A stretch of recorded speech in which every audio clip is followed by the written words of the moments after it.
Good evening. ये video खास तौर पे उन ट्रोलर्स के लिए मैं बना रही हूँ या उन लोगों के लिए बना रही हूँ जो मेरे चैनल पे नेगेटिव कमेंट्स कर रहे हैं। बाकी लोग भी देख सकते हैं। और सबसे पहला पॉइंट, जिन लोगों को मेरा चैनल नहीं पसंद आ रहा है, जिन लोगों को मेरे वीडियोस पसंद नहीं आ रहे हैं, जिन्हें मेरा चेहरा पसंद नहीं आ रहा है, you can unsubscribe from my channel. You don't need to subscribe to my channel. आपको पसंद नहीं आ रहा है, आप जाओ दूसरे चैनल्स देखो, जो भी आपको करना है आप करो। आपको मेरा चैनल पे सब्सक्राइब करने की जरूरत नहीं है। You can go. ठीक है। सेकंड चीज, there are so many comments where you guys are saying that I am minting money. मैं आप लोगों से पैसा लेके अपने जेबे भर रही हूँ। What is this sentence? I mean, I'm minting money, I'm taking money from students. इसके लिए दो students can vouch for me जिन्होंने मेरे से गाइडेंस या काउंसलिंग या कोई अपने ब्रांच सिलेक्शन रिगार्डिंग बात करी है।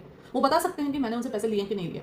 ठीक है। सबसे पहली चीज, I am giving free counselling, free advice, free guidance. I am not a professional counsellor, I am not charging for that. Charge किससे करूंगी? तुम बच्चों से करूंगी मैं चार्ज, तुम लोगों से करूंगी, मतलब तुम लोगों से कमाऊंगी। अब ये दिन आ गए भैया, अपने डिग्री की खाती हूँ, अपना एक स्टेबल जॉब है, उस जॉब की तनख्वाह आती है। यहाँ पे इस वीडियो से, ये यूट्यूब चैनल के प्लेटफॉर्म पे अगर वीडियो से कोई कमाई होती है तो वो यूट्यूब देता है, वो आप लोग नहीं दे रहे हो। ठीक है। और जो आप लोग कह रहे हो व्यूअर्स और सब्सक्राइबरशिप से मैं पैसे कमा रही हूँ, तो जितना पैसा यहाँ से मिल रहा है ना बेटा, उससे ज़्यादा तो वो क्या बोलूँ मैं, मेरा कंप्यूटर ऑपरेटर महीने का कमाता है, उससे बहुत ज़्यादा। ये 4-5 हज़ार के सब्सक्राइबर्स और ये 2-3 हज़ार व्यूज़ से तुम्हें क्या लगता है कुछ पैसे बनते हैं? तो प्लीज़ ग्रो अप, है ना। तुम लोग बच्चे हो तो बचपने वाली बातें कर रहे हो। ठीक है। जितनी उम्र नहीं हुई ना तुम लोगों को पैदा हुए, उससे ज़्यादा तो मुझे डॉक्टर बने हुए हो गई है। तो पैसा कमाने के लिए यहाँ पे नहीं बैठी हूँ। ठीक है। पढ़ाने के लिए बैठी हूँ, गाइड करने के लिए बैठी हूँ। जिन लोगों को गाइडेंस लेनी है, पढ़ाई करनी है मेरे साथ, या मेरे वीडियोस देखकर उनको कुछ लगता है कि हाँ फार्माकोलॉजी उनको अच्छी लगेगी या समझ में आ जाएगी, क्लियर होगी, तो वो लोग डेफिनेटली इस चैनल को सब्सक्राइब करें। बाकी लोग जो नहीं चाहते, जो खाली उनको बस नेगेटिविटी फैलानी है, दे कैन गो, उनको जरूरत नहीं है सब्सक्राइब करने की। तीसरी चीज और सबसे इंपॉर्टेंट चीज, अब हम आते हैं मुद्दे की बात पे। शुरू से माय पॉइंट वाज ट्रांसपेरेंसी, कोई और चीज़ नहीं थी मेरे मुद्दे की। मेरा मुद्दा था ट्रांसपेरेंसी। पिछले साल भी यही प्रॉब्लम्स हुई थी। पिछले साल भी मार्क्स वगैरह सबके रिजल्ट्स वगैरह रैंक वगैरह सबकी अलग आई थी जो उन्होंने सोची थी। तो पिछले साल एनबीए ने बोल दिया कि this was because of normalisation, तो सबने मान लिया ठीक है नॉर्मलाइजेशन लगा, ठीक है डबल शिफ्ट में हुआ। इस साल सबने बोला नहीं सिंगल शिफ्ट में करना है एग्जाम ताकि ट्रांसपेरेंसी रहे, एंड वी वर होपिंग कि रहेगी ट्रांसपेरेंसी। लेकिन वही हुआ जो पिछले साल हुआ था, वही हुआ। आप में से ही बहुत सारे स्टूडेंट्स होंगे जिन्होंने सोचा होगा मेरे मार्क्स इतने आएंगे, मेरी रैंक ही आएगी, लेकिन आपकी रैंक बहुत पीछे आई होगी। एंड उनमें से बहुत सारे स्टूडेंट्स ने अल्टीमेटली जो ब्रांच उनको मिल रही होगी वो ली होगी, क्योंकि वो उनका 3rd या 4th अटेम्प्ट होगा। And some of you must have taken a drop again कि नहीं चलो हम फिर से तैयारी करेंगे, फिर से इस साल आ गए। ठीक है। यहाँ पे आके आप में से कुछ बच्चों की अब अच्छी रैंक आ गई होगी as compared to last year, and कुछ बच्चों की अभी भी वही रैंक चल रही है। तो यहाँ पे बात मार्क्स की, रैंक्स की, poor rankers, mid rankers, top rankers की तो है ही नहीं। यहाँ पे बात है ट्रांसपेरेंसी की।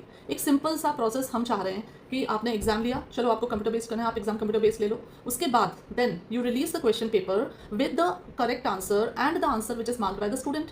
ठीक है। उसके बाद आप वो परमिशन भी दो, वो राइट भी दो स्टूडेंट को चैलेंज दर्ज कराने का कि ऑब्जेक्शन किसी आंसर की तरफ या किसी क्वेश्चन, क्योंकि there are so many times when a question has got similar looking 2 answers. तो कई बार होता है कि दोनों आंसर सही है, अब एनबी किस आंसर को सही मान रही है, तो वो ऑब्जेक्शन दर्ज करा सको। उसके बाद एक फाइनल आंसर की रिलीज हो, एंड उसके बाद फिर आप रिजल्ट डिक्लेयर करो। ये होती है ट्रांसपेरेंसी। ये होता है कि बच्चे को पता है कि हाँ मैंने जो परफॉर्म किया मुझे उस हिसाब से मार्क्स मिले, सिंपल। उसके अलावा और कुछ नहीं चाह रहे थे। फिर एनबी ने, बिकॉज कोर्ट ने बोला था, उसकी कंप्लाइंस करते हुए आंसर की निकाली। क्या आंसर की है? ये आंसर की है, ये आप मतलब एक बिल्कुल न्यूट्रल निष्पक्ष रूप से बताओ कि ये आंसर की है, ये सही है आंसर की। इससे पता चलता है क्वेश्चन आईडी क्या था, क्वेश्चन क्या था, उसका आंसर कौन से क्वेश्चन की बात कर रहे हैं, कौन सा आंसर है, ये नहीं पता चल रहा है ना। This is not transparency. तो शुरू से मेरा पॉइंट था डिस्क्रिपेंसी और ट्रांसपेरेंसी को लेकर, जो कि आप लोगों ने अजीब तरीके से उसको पता नहीं क्या डेल्यू, या you feel like 10 to 15 people of my Delulu group have got this issue. nahi, there are more than 5,000 or more than 10,000 students who have got this discrepancy matter. There are a lot of technical errors in that. आप answer की में match करके देख लो। there are a lot of issues, and ऐसे तो और भी बच्चे होंगे जो कुछ कह ही नहीं रहे, जो इस सब सिचुएशन को सरेंडर कर चुके हैं, जो इस परिस्थिति को एक्सेप्ट कर चुके हैं, और अब उन्होंने बोल दिया कि अब जो होगा देखा जाएगा। उसमें से आधे लोग सोच रहे होंगे कि चलो इस साल जो मिल जाएगा अपन उठा लेंगे, और आधे लोग ये सोच रहे होंगे चलो विल टेक अनदर ड्रॉ। ठीक है। सब करो, कुछ नहीं करो, मेरे को किसी से कोई प्रॉब्लम ही नहीं है। I am a teacher, I am there for all the students. Go and watch the videos that I posted on Doctors Day. Go and see the videos that I posted on 15th August. I have always stood for the cause of doctors, stood for the cause of students, PG students हो गए या उससे ऊपर के doctors हो गए, पूरी doctor community, I always stood with them.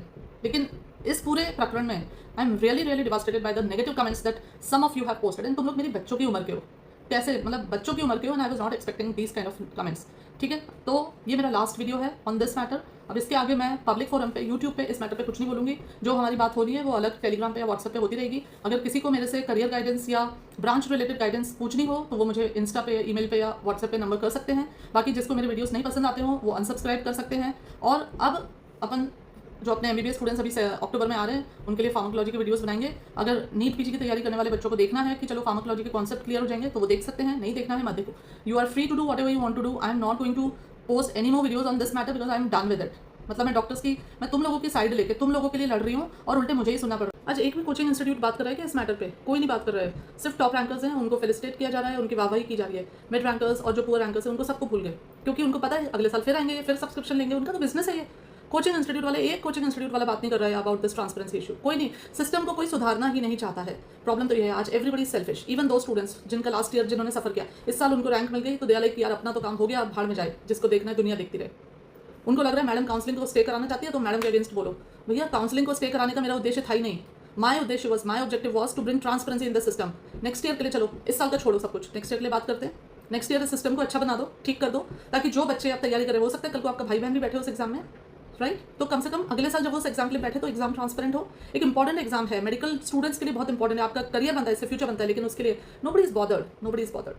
Actual बात तो ये है, जितने भी प्रोफेशनल काउंसलर्स हैं उनको क्या करना है, उनकी तो दुकान अब चालू हो गई कि आप सब बच्चे जा जाके उनके पास जाओगे, पैसे दोगे, गाइडेंस लोगे, काउंसलिंग लोगे, क्या कॉलेज भरें, क्या सीट मैट्रिक्स भरें, ये सब वो सब। तो ये सब बिजनेस है, सबका बिजनेस है। I was the only person here who was not taking money for anything, who was just standing with the students. एक डॉक्टर होने के नाते I was understanding the problem. आज उन बच्चों के लिए जिनकी 40,000 या 50,000 से ऊपर की रैंक है, मेहनत तो उन्होंने भी करी ना। ऐसे आप नहीं बोल सकते कि उन्होंने मेहनत नहीं करी, पढ़ाई नहीं करी। पढ़ाई तो करी, मेहनत तो करी, जितना डिजर्व करते थे उतना मिल जाता। बस मैं तो यही बात थी। या चलो ट्रांसपेरेंसी उतना तो रख लो कि क्वेश्चन पेपर और आंसर की, और वो तो ढंग से दिखा दो। इस साल नहीं करना, अगले साल के लिए तो कर दो। अगले साल तो कम से कम आप रिजल्ट डिक्लेयर करने से पहले क्वेश्चन पेपर आंसर की और बच्चे का रिस्पॉन्स दिखा दो, and then give the students the right to challenge it in the court. इतना तो कर सकते हैं, हमारे लिए नहीं तो आगे आने वाली जनरेशन के लिए तो सिस्टम सुधर जाए। देन बहुत सारे बच्चे कह रहे हैं मैम तो क्या बोल रही हैं, USMLE कर लो, हलवा है क्या USMLE, कोई और करियर कर लो।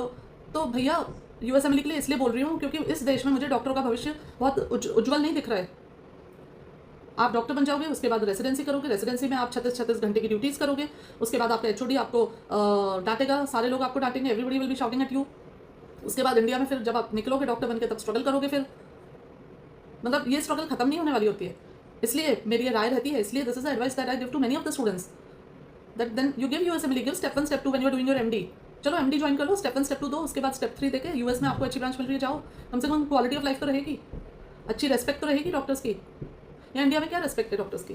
कौन रेस्पेक्ट करता है डॉक्टर कम्युनिटी की? नोबडी, कोई नहीं करता। और इसका मेन कारण है कि हम डॉक्टर्स एक दूसरे के साथ नहीं खड़े होते। आज इस नीट पीजी के इशू पे आप लोग एक साथ नहीं खड़े हुए हो, आगे ज़िंदगी में क्या खड़े होंगे? एक डॉक्टर आपके साथ खड़ा हुआ है, उसकी इज्जत नहीं है। तो ये है, इसलिए मैं कहती हूँ USMLE दो और बाहर जाओ, अपने आराम से ज़िंदगी बिताओ वहाँ पे। तुम लोग बच्चे हो, अभी बचपने वाली बातें समझते हो, बचपने वाली बातें बोलते हो, तो तुम लोग समझ ही नहीं सकते हो कि what I was standing for, what I was fighting for. And उसको तुमने इतना पर्सनल ले लिया और इतने पर्सनल कमेंट्स मारे कि वो मतलब सब मज़ा ही चला गया। सब जो एक मेरे अंदर से जो वो होती थी ना, एक टीचर वाली या एक गाइड वाली, वो सब खत्म हो गई। तो अभी मेरे को इन सब चीज़ों में नहीं पढ़ना है, आई एम डन विद इट। किसी को फार्माकोलॉजी पढ़ना है तो आ जाना मेरे चैनल पे, वरना जयराम जी की।